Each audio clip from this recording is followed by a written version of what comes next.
Three of coins, and I do feel like, three's a party here, and I think they know that they're a bit of a third wheel sometimes, but it doesn't seem to me like they're a third wheel in a really toxic way. They just like to be around your energy.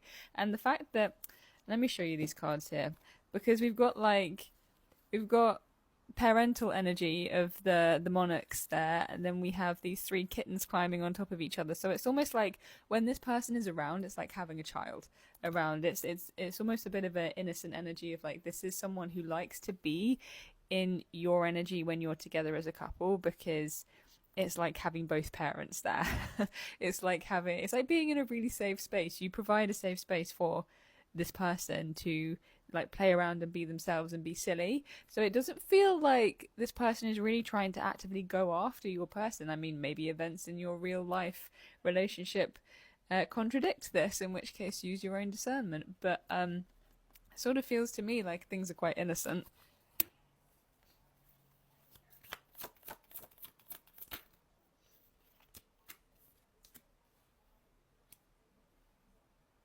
Mm.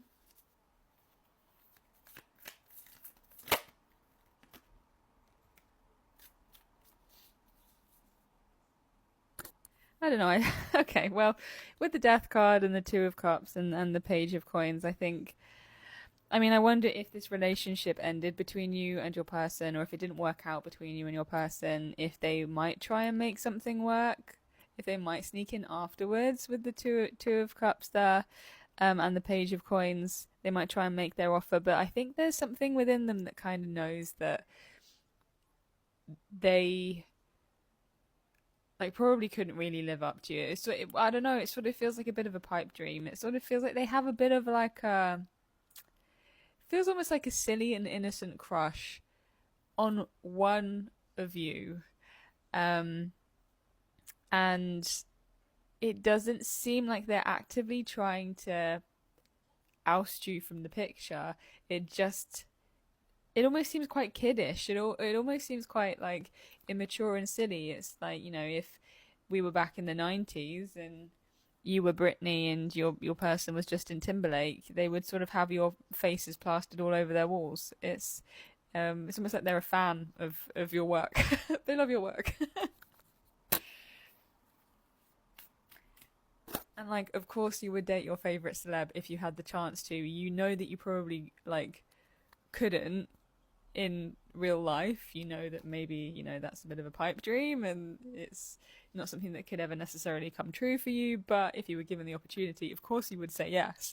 I sort of feel like that's the energy here. It's like they look up to you and your person as though you're sort of like you're minor celebrities in their world, and like of course they would shoot their shot if they had an opportunity to, but right now they know they don't, and so it seems like they're staying in their lane. Okay, I feel satisfied with that. So let's just see how maybe you can make this situation a little bit less tense for yourself.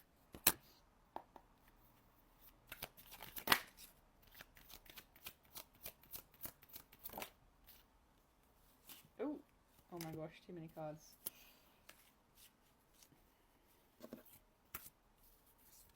Mm.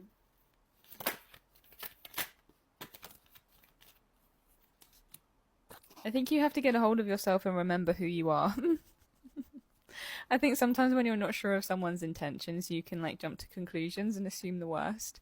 But I think that you need to see the situation from what it really is, because we have the moon here, so it's like you're under some kind of illusion. And the Seven of Cups, you're under some kind of illusion here that things are much worse than they actually are. This person is much worse than they actually are. That like, if you looked at this when you were in a good place in your mind, if you looked at this when you were feeling fresh and you were feeling good about life, I think that you would realize that actually it's probably true that this person couldn't get your person. It's probably true that like they can't really hold a candle to you. And so you kind of don't really need to worry. I think that you would probably look at this objectively and be like, yeah, no, I'm fine.